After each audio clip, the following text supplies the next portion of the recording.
Le grand fauve de la politique française s'en est allé. Chef de la droite française pendant plusieurs décennies, Jacques Chirac est décédé ce matin à 86 ans.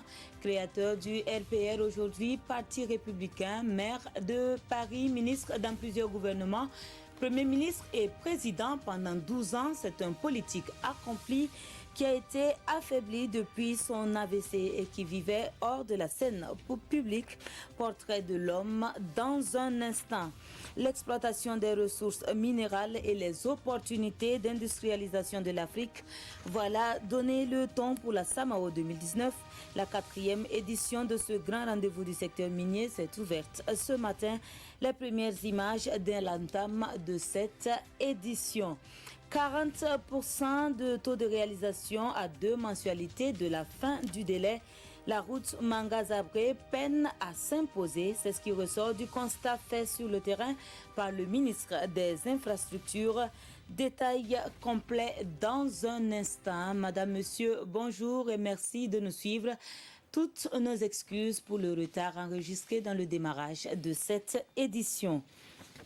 La nouvelle a provoqué une onde de choc dans la sphère politique française. Ce matin, Jacques Chirac, ancien président français, est décédé à 86 ans, affaibli depuis 2005 à la suite d'un accident vasculaire cérébral. Il était malade et avait quitté la scène publique. Dans sa carrière politique, l'homme a connu beaucoup de hauts et de bas, d'importants succès, mais aussi des erreurs magistrales, d'où le qualificatif de grand fauve. 12 années à la tête de l'Élysée, précédé de 2 défaites consécutives aux présidentielles de 81 et 88. L'on disait de lui également un homme attaché à l'Afrique. Fasciné par sa culture et ses hommes, Jacques Chirac n'a jamais caché son attachement au continent africain. J'ai tissé de longue date des liens personnels avec beaucoup d'entre vous. Et vous le savez, j'aime et je respecte l'Afrique. Ici, Chirac se sent chez lui. Contrairement à ses prédécesseurs François Mitterrand ou Valéry Giscard d'Estaing, il n'évite ni les bains de foule ni les accolades et se pose en avocat du continent. La France affirme son engagement en Afrique. Dès son élection en 1995, Chirac donne le ton en appelant à l'Élysée Jacques Foccart, le monsieur Afrique du général de Gaulle, considéré par beaucoup comme le père de la France-Afrique. Dans la lignée de la politique gaulliste et par fidélité, il continue de cultiver des liens étroits avec les dirigeants de l'époque post-coloniale, du Gabon au Zaïre en passant par le Togo. En 2005, Chirac adresse ainsi ses sincères félicitations au Gabonais Omar Bongo pour sa réélection avec plus de 90% des voix. Et au Togo, il parle de manipulation quand on accuse son ami, le président Gnassingbé Eyadema, de faire disparaître des opposants. La politique africaine de la France a été vécue comme une politique à la tête du client. Et si le client se trouve être un ami, et tout va bien. Et s'il n'est pas un ami, ça peut être plus compliqué pour lui. Laurent Gbagbo sera un des premiers à en faire les frais. C'est par fidélité au PDCI, le parti de Félix Houphouët-Boigny, que Chirac ne digère pas l'élection du socialiste ivoirien en 2000. Les relations entre les deux pays se dégradent rapidement malgré les efforts de Gbagbo, qui dit avoir financé la campagne de son homologue français. Une accusation également portée par l'avocat Robert Bourgi, qui affirme sans autre preuve avoir remis de l'argent liquide à l'Élysée de la part de plusieurs dirigeants africains. J'évalue à 20 millions de dollars ce que j'ai remis à M. Chirac et à Dominique de Villepin. Cela entre 1995 et 2005. Au cours de ces 12 années de présidence, Jacques Chirac sera l'avocat de l'Afrique dans les enceintes internationales. Il plaidera entre autres pour l'allègement de la dette et sera l'initiateur de la fameuse taxe de solidarité sur les billets d'avion. Mais dans les rues de nombreuses capitales africaines et notamment chez les jeunes, son nom restera associé à la France-Afrique. Chirac l'Africain, ainsi l'appelaient certains observateurs. Et c'est ce que nous rappelle l'ambassadeur de France au Burkina, Luc Alad. Nous l'avons rencontré suite à cette nouvelle. Nous écoutons ses propos au micro de Sanouhan Christine Koulibaly. Et pour toute la population française, c'était quelqu'un de proche, quelqu'un qui était très populaire. C'est toujours triste, c'est toujours une mauvaise nouvelle et j'espère qu'on dit paix à son âme et je souhaite évidemment beaucoup de courage à sa famille pour supporter ce deuil. Et pour nous, ça reste une figure tutélaire de la République française. Le président Chirac a été président de la République française pendant 12 ans. Je vous rappelle simplement, parce qu'on est ici en terre africaine, qu'on l'avait surnommé à l'époque Chirac l'Africain. Il avait une sensibilité particulière pour tout ce qui concernait le développement de l'Afrique, pour tout ce qui concernait la culture aussi en Afrique. Et donc ça restera pour nous, et quand je dis nous, c'est aussi bien, je pense, le Burkina, les pays africains en général et la France pour ce qui nous concerne, quelqu'un dont on chérira la mémoire. La semaine des activités minières de l'Afrique de l'Ouest, la 4e, a ouvert ses portes ce matin à Ouagadougou. La Samao est un événement majeur qui a pour ambition de faire rayonner le secteur minier ouest africain et qui se tient tous les ans au Burkina. Les professionnels seront réunis jusqu'au 28 septembre prochain autour du thème de l'exploitation des ressources minérales et des opportunités d'industrialisation de l'Afrique. Les mots du Premier ministre à l'issue de la cérémonie d'ouverture avec Alidou Badini et Aboubakar Assagnon. La Samao est une opération qui est voulue et soutenue par le gouvernement du Burkina Faso. Ce qui veut dire que avec le secteur privé qui anime toute cette activité, nous voulons que le monde entier sache que notre pays est un pays minier et que les investisseurs peuvent venir investir dans notre pays. Évidemment, cela nécessite un certain nombre de dispositions à prendre compte tenu de la situation dans laquelle nous nous trouvons. D'abord, la sécurisation pour leur donner la certitude que les investissements vont connaître toutes les mesures qui seront prises pour leur permettre de se développer de façon conséquente et sans risque. Le deuxième aspect, c'est la sécurisation judiciaire, parce que les investisseurs ont besoin d'avoir, au niveau d'un pays comme le nôtre, la certitude que les investissements ne vont pas connaître un certain nombre de difficultés liées aux insuffisances du domaine juridique.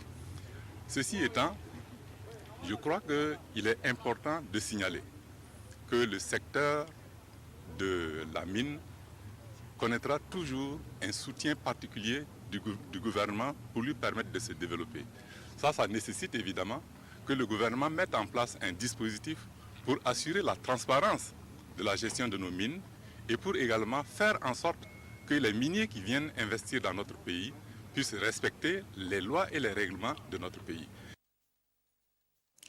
Nous restons avec le Premier ministre et cette fois-ci dans les locaux de la primature où il a reçu en audience l'ambassadeur de Cuba et la directrice des opérations de la Banque mondiale. Pour le Burkina, la coopération bilatérale entre Cuba et le Burkina a été examinée. Il a aussi été question du renforcement du soutien de l'institution Banque mondiale au Burkina. Le résumé de ces deux audiences avec Souleymane Sanou, Paul David Bambara et Sékou Zongo.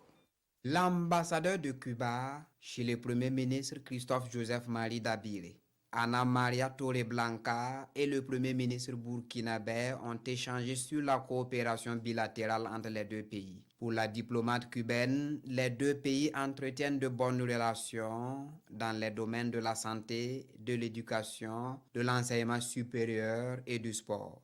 17 médecins cubains exercent au Burkina Faso et partagent avec les médecins burkinabés leurs connaissances. Nous avons également la présence de 3 spécialistes du sport cubain. L'un d'entre eux est champion olympique et gloire de sport cubain, qui prêtent leurs services dans les structures sportives. Cette année, je vais vous informer, le Burkina Faso a pu compter sur 4 bourses médicales dont les bénéficiaires sont déjà dans mon pays. Au cours des échanges entre les deux personnalités, Ana Maria Torreblanca a réaffirmé ses encouragements au peuple burkinabé confronté à plusieurs défis. Elle a par ailleurs annoncé l'extension de la coopération entre son pays et le Burkina Faso. La diplomate a aussi remercié le Burkina Faso de son soutien incessant pour la levée du blocus imposé par les États-Unis d'Amérique à son pays. À la suite de l'ambassadeur cubain, le chef du gouvernement burkinabé a reçu la directrice des opérations de la Banque mondiale pour le Burkina Faso. Soukeira Khan dit être venu réitérer le soutien de son institution au pays des hommes intègres.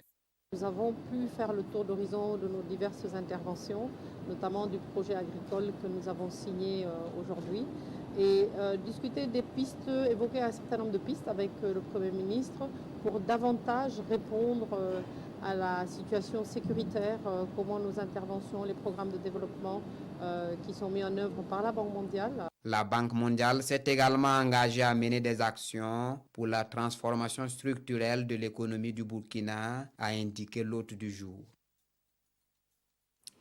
À la primature, l'on a aussi fait le point de l'état d'avancement des réformes entreprises par l'UEMOA au Burkina.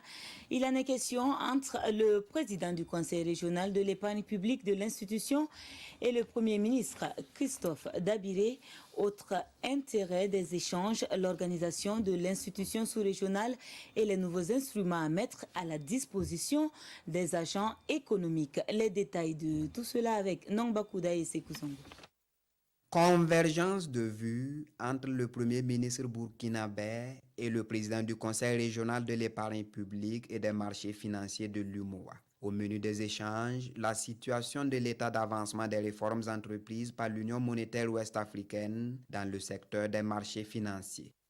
Nous avons passé en revue, bien entendu, l'état du marché financier et la nécessité de réviser un certain nombre de règles qui régissent ce marché, notamment les textes qui organisent le marché, pour lui permettre de jouer pleinement le rôle qui est le sien. Il a beaucoup insisté également sur le chantier que nous avons finalisé en 2017, c'est la création du 3e compartiment de la Bourse régionale des valeurs mobilières qui est dédié aux petites et moyennes entreprises. Et je crois là également, il est d'avis avec nous que ce compartiment pourra apporter beaucoup à nos économies. Au cours de cet entretien, il a également été question de la finalisation de la bourse en ligne qui permet de faciliter l'accès à la bourse aux citoyens de l'Union monétaire ouest-africaine. D'autres chantiers ont également retenu l'attention des deux personnalités. Nous avons évoqué avec lui la question de la ratification du traité de l'UMOA qui vient d'être modifié et qui consacre le changement de dénomination du Conseil régional qui s'appelle désormais Autorité des marchés financiers. Les autres points que nous avons évoqués, bien entendu, tournent de manière générale sur la structuration du marché, son organisation et les nouveaux instruments qu'il faut mettre à la disposition des agents économiques. Les opérations irrégulières de mobilisation de ressources constatées dans plusieurs pays de l'Union monétaire ouest-africaine, dont le Burkina Faso, ont aussi fait l'objet d'échanges entre Christophe Joseph Marie Dabiré et le président du Conseil régional de l'épargne publique et des marchés financiers de l'Union. Sur la question, Mamadou Ndiaye se veut clair, des mesures ont été prises pour protéger les citoyens de l'UMOA. Le régulateur du Conseil régional appelle à la vigilance du public sur les offres illégales de placement. Du reste, l'autorité de régulation des marchés financiers de l'UMOA annonce que les victimes seront remboursées conformément aux dispositions des autorités de chaque pays. Une part belle à la sécurité, l'ambition s'annonce avec l'ouverture de la deuxième session parlementaire à l'Assemblée nationale. 90 jours de travaux des élus qui seront sanctionnés par l'examen et le vote du budget. Le Premier ministre était à l'hémicycle pour l'ouverture des travaux. Nous le voyons dans ce compte-rendu de Daouda Ouattara et Isiaka Nana. L'hymne national, suivi d'un temps de recueillement en la mémoire des disparus. Le temps est ainsi donné à l'ouverture de la deuxième session ordinaire de l'année 2019 de l'Assemblée nationale.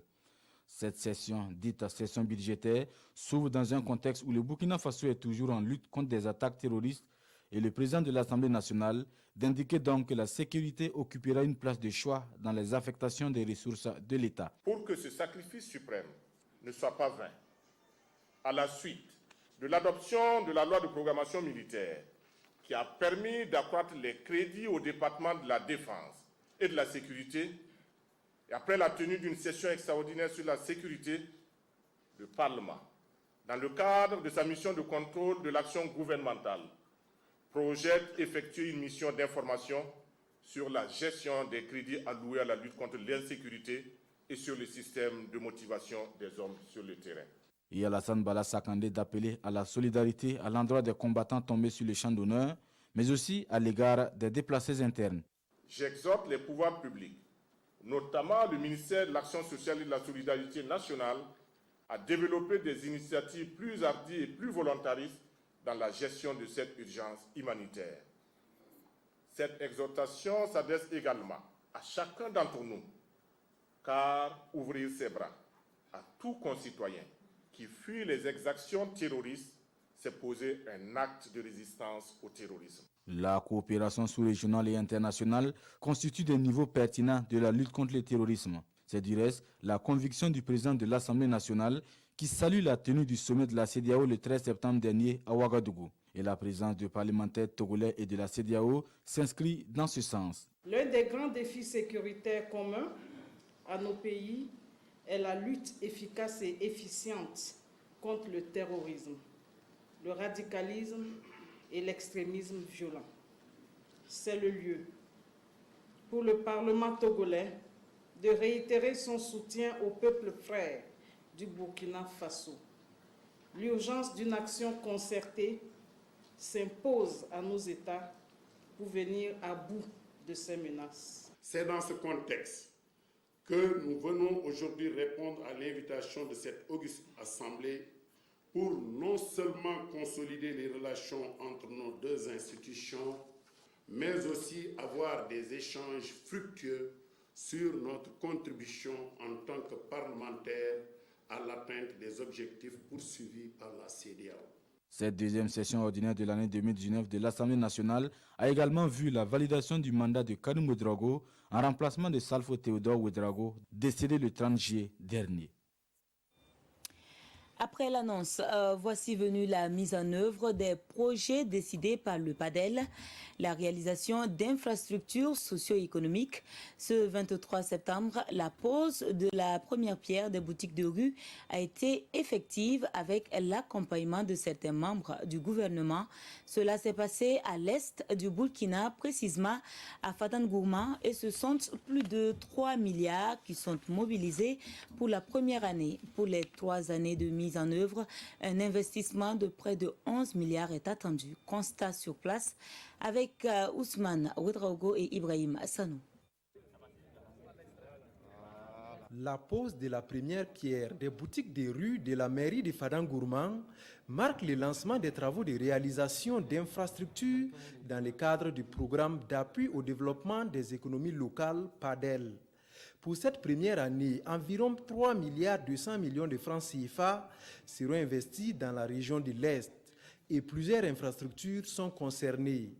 18 sites maraîchers avec un système d'irrigation solaire goutte à goutte, 2 marchés à bétail, 629 boutiques, 22 hangars de marché, un hall central de marché, un parc de vaccination, une aire d'abattage, 2 magasins de stockage, 10 forages à pompage solaire, 6 marchés complets, une aire de stationnement et 2 radios communautaires. Les plans en 3D de ces infrastructures sont présentés au ministre Oumarou Idani, qui a réaffirmé la volonté du gouvernement à booster l'économie locale afin de réduire les inégalités sociales ainsi que la pauvreté rurale et urbaine. Avec les investissements publics marchands, les collectivités territoriales vont avoir des infrastructures qui seront en mesure de produire de la recette. Et ces recettes vont permettre la mise en œuvre d'autres projets. Et dans ce contexte-là, nous nous mettons dans un processus de développement endogène et continu. Dans la région de l'Est, 10 milliards 98 millions de francs CFA seront investis sur les 3 ans de mise en œuvre du programme. Ces travaux dans l'Est entrent dans le cadre de 895 projets d'investissement au profit de 28 collectivités territoriales. Promesse faite par le programme d'appui au développement des économies locales qui se veut une réponse du gouvernement à l'amélioration des conditions de vie des populations. Une session extraordinaire du cadre régional de dialogue a permis la présentation des actions à mettre en œuvre. Le lancement est intervenu ce 24 septembre et nous avons l'immortalisation avec Justin Tiendrebego et Rasmata Ouedraogo. Les forces vives de la région de l'Est s'investissent pour l'essor des économies locales. C'est l'ambition affichée à cette session extraordinaire du cadre régional de dialogue. Une session consacrée à la réalisation des infrastructures du programme d'appui au développement des économies locales PADEL dans la région de l'Est. Il s'agit, au titre de ce premier plan de travail de 895 projets d'investissement, constitués de divers types d'infrastructures qui seront réalisés au profit de l'ensemble des 28 collectivités territoriales de la région de l'Est. Cette session permettra également aux participants de s'approprier les actions 2019 du PADEL et leurs modalités de mise en œuvre. Nous attendons une participation citoyenne de la part des populations, des bénéficiaires, afin qu'ils puissent s'engager dans une bonne gestion pour assurer la durabilité de l'infrastructure. Parce que la plupart du temps, quand les projets réalisent les infrastructures, les populations ou les collectivités, après avoir réceptionné, souvent ça ne fonctionne pas. Le PADEL prévoit des investissements à hauteur de 10 milliards de francs CFA au profit de la région de l'Est. C'est un gros retard qui est constaté par le ministre des Infrastructures ce 25 septembre. Et ce retard concerne les travaux de la route Manga-Zabré qui sont à seulement 40% du taux d'exécution à 2 mois des délais impartis. Il faut alors donner un coup d'accélérateur et le ministre s'est voulu ferme dans les instructions. Lassina Ouattara et Vincent Kendrebego étaient nos témoins sur place. Tour de chantier pour le ministre des Infrastructures sur l'axe Manga-Zabré pour faire le constat de l'avancement des travaux de bitumage de cette route. Sur ce pont à reconstruire et dont le plan initial a été modifié, la discussion est vive entre le ministre et les responsables de l'entreprise qui exécute les travaux. Sur le long du tronçon, les travaux évoluent en dents de scie et la satisfaction d'Éric Bougouma se relativise. Le premier constat, c'est que par rapport à notre précédente visite, il y a des efforts remarquables qui ont été faits par l'entreprise ainsi que la mission de contrôle en vue d'accélérer les travaux. Deuxième constat, nous avons une partie qui a déjà reçu le revêtement. Vous savez que c'est un revêtement en bicouche. Nous avons parcouru cette partie revêtue avec beaucoup de satisfaction. Le troisième constat, et à ce stade c'est le constat qui nous paraît être le plus important, c'est que nous observons encore un grand retard. 40% de taux d'exécution à moins de 2 mois de la fin du délai, le retard n'est que trop grand et il faut appuyer sur l'accélérateur, selon Éric Bougouma. L'entreprise ATP en charge des travaux est interpellée. Nous avons démarré le projet avec 6 mois de retard. Vous savez, c'est un projet Banque mondiale et qu'il fallait indemniser tous les PAP avant le démarrage. Et cela nous a pris 6 mois de retard. Nous avons demandé un délai de 9 mois supplémentaires pour pouvoir exécuter les travaux dans les règles de l'art. Le bitumage de l'axe Manga-Zabré, long de 119 km, entre dans le cadre du projet de transport et de développement des infrastructures urbaines financé par la Banque mondiale. Autre lieu, autre son de cloche et obligations similaires.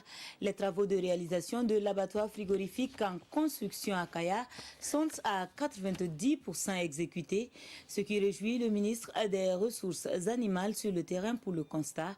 À travers cette infrastructure, c'est un nouveau visage de l'élevage qui sera donné à la ville avec, en plus de la création d'emplois.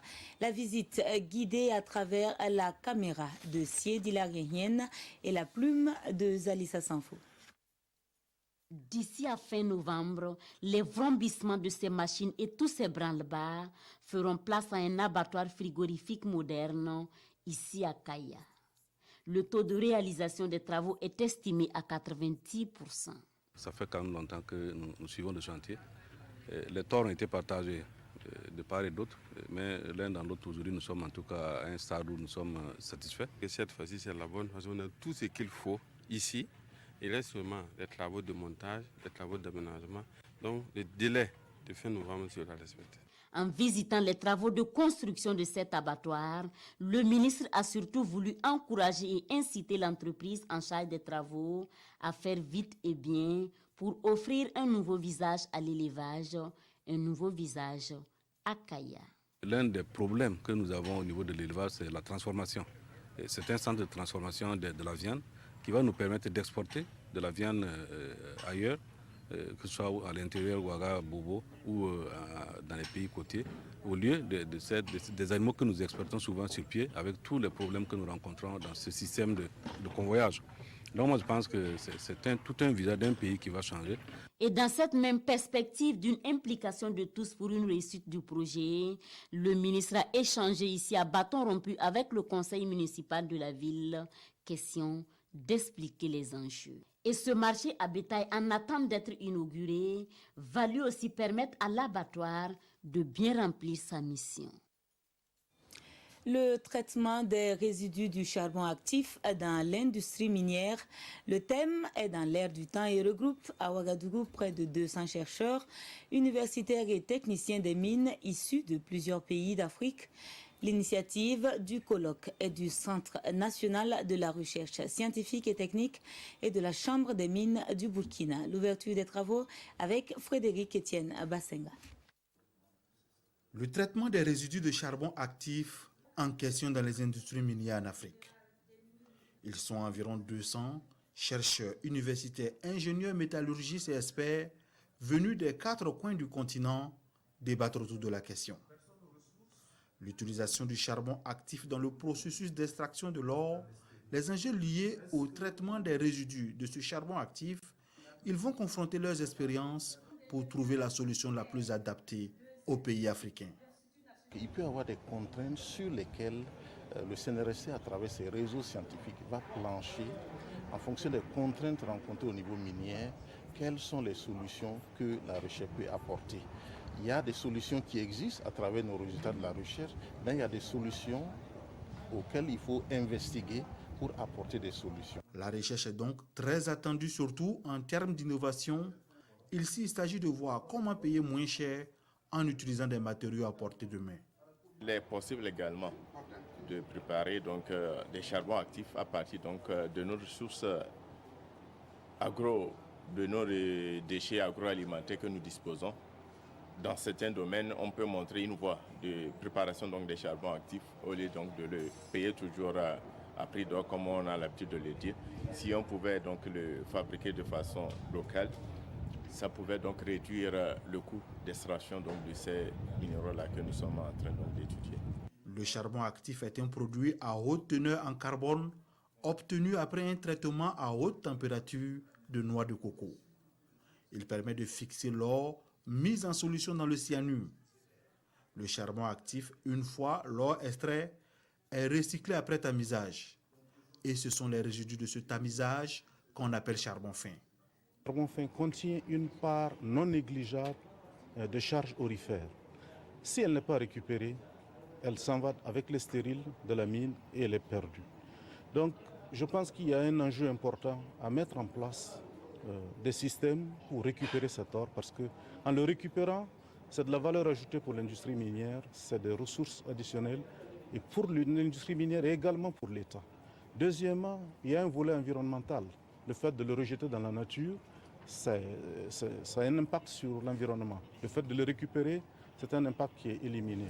Et enfin, on peut avoir un impact humain, parce que si on crée des structures pour traiter ce charbon sur place, ça va donner, je dirais, de l'emploi. Ce colloque est une initiative du CNRST en partenariat avec la Chambre des mines du Burkina. Il se tient en marge de la 4e édition de la Semaine des activités minières de l'Afrique de l'Ouest, la SAMAO. Un canal fiable désormais disponible pour les professionnels de la filière sésame. Il s'agit de la nouvelle plateforme 321 lancée ce 24 septembre par le ministre du Développement numérique et des Postes. Le projet est soutenu par les États-Unis et vise à mettre à la disposition des professionnels des informations utiles via la téléphonie mobile. Plus d'explications avec Vincent Kienrebeu.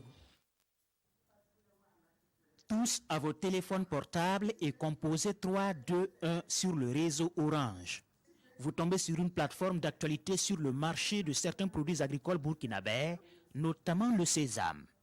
La plateforme 321 est conçue pour livrer des informations en temps réel et dans plusieurs langues nationales sur le marché du sésame, les prix, la semence, la météo et même des conseils pratiques sur cette culture de rente. Les 4 premiers appels du mois sont gratuits et le reste facturé à 25 francs l'appel. La ministre de l'économie numérique en a fait l'expérience. Je dois avouer que c'est un véritable outil de développement qui vient d'être lancé. Nous avons pris l'engagement de travailler à faire en sorte que tous les autres abonnés puissent avoir accès à cette formidable plateforme pour s'informer. Nous avons pris l'engagement aussi de travailler à étendre ça à d'autres projets. La plateforme 321 ici lancée entre dans le cadre du projet Sésame, mis en œuvre par Lutheran World Relief avec le soutien du gouvernement américain à travers son ministère de l'Agriculture. Les dons des peuples américains à travers le Burkina Faso, ça monte à peu près 100 millions de dollars par an. Et dans cette initiative, on a mobilisé une augmentation de rentabilité pour les producteurs qui arrive à 8 milliards de francs CFA pour ceux qui travaillent la terre. Et nous sommes vraiment contents de pouvoir marcher main dans la main avec le peuple burkinabé et surtout ceux qui travaillent la terre. Avec cette plateforme, c'est un coup de pouce qui est donné à la filière sésame au Burkina. L'UEMOA présente pour accompagner le Conseil ouest et centrafricain pour la recherche et le développement agricole, CORAF. Un atelier s'est ouvert hier 25 septembre pour une mise en exergue des acquis de la convention entre les deux partenaires, Nongba Kouda et Aimé Solange Guigma. Au cœur des échanges à cet atelier régional, les initiatives de la Convention signée entre le Conseil ouest et centrafricain pour la recherche et le développement agricole CORAF et l'UEMOA. Il s'agit du projet d'amélioration de l'accès de financement pour les acteurs du maillon commercialisation de la filière maïs, du projet de valorisation des tiges de cotonnier dans la fabrication de panneaux de particules et de celui de la valorisation des ressources génétiques, animales et aquacoles locales dans l'espace UEMOA. L'objectif est de partager les résultats obtenus dans le cadre de la mise en œuvre de ces initiatives avec l'ensemble des parties prenantes et des partenaires au développement. La présence à cette rencontre de compétences nationales, régionales et internationales aussi diverses qui qualifiées permettront sans nul doute de définir des perspectives de pérennisation et de mise à l'échelle des acquis de ce projet. En effet, malgré les performances non négligeables qui ont été enregistrées durant ces 4 années de mise en œuvre des défis subsistants, cette rencontre est l'occasion d'y réfléchir afin d'y apporter des éléments de réponse. La réalisation de ces 3 projets a permis d'améliorer les performances et la compétitivité des filières maïs, coton, bétail, viande, aviculture et aquaculture dans les 8 pays de l'espace UEMOA. Ces 3 secteurs qui ont été identifiés et des pays qui ont été ciblés en réalité à travers l'appel à la compétition. Les résultats ont été très positifs, tout le monde l'a vu. Maintenant, il faut passer à la phase de mise à l'échelle pour pouvoir maintenant atteindre le maximum de producteurs et lutter effectivement contre la pauvreté. Financé à hauteur de 1,5 milliard de francs CFA par la Commission de l'UEMOA, ces projets visent à assurer la sécurité alimentaire et à améliorer le niveau de vie des populations en milieu rural. Promouvoir l'excellence, l'innovation ainsi que les bonnes pratiques dans le monde économique africain. C'est une initiative née en Côte d'Ivoire, saluée par le ministre du Commerce qui a d'ailleurs procédé au lancement au Burkina Faso. Cela avec le concours de la société Label des consommateurs africains. Il s'agit du Grand Prix Produits et Services élu par les consommateurs au Burkina Faso. Le lancement, c'était ce matin et le témoignage est de Paul-David Bambara et Amandine Lalsaga. Par cet acte, le programme annuel ivoirien de certification par les consommateurs des services, dénommé Grand Prix élu Produits et Services, se déporte au Burkina Faso. Il a pour but de donner la parole aux consommateurs et de valoriser les produits et services de qualité consommés. Les marques, les entreprises viennent déposer un dossier en disant qu'elles sont d'accord pour pouvoir se faire juger par les consommateurs. Ensuite, on met en place un comité d'éthique qu'on a présenté tout à l'heure. Ce comité d'éthique, représenté d'experts, de techniciens, apporte son expertise justement sur la qualité de ces produits et de ces services. Et ensuite, c'est-à-dire avec des laboratoires, des analyses microbiologiques et autres. Et ensuite, on fait des enquêtes terrain dans les plus grandes villes du Faso, où on va vers les consommateurs en demandant leur avis, leur retour, qu'est-ce qu'ils pensent sur les produits et qu'est-ce qu'ils veulent qu'on améliore. Le label des consommateurs africains est né en 2015 en Côte d'Ivoire et récompense les entreprises qui s'illustrent de la plus belle manière dans la démarche qualité. Une initiative saluée ici par le ministre burkinabé du Commerce, de l'Industrie et de l'Artisanat. Dans un contexte national mais aussi international, marqué par une grande ouverture du marché africain avec la ZLECAf qui va entrer en vigueur en juillet prochain.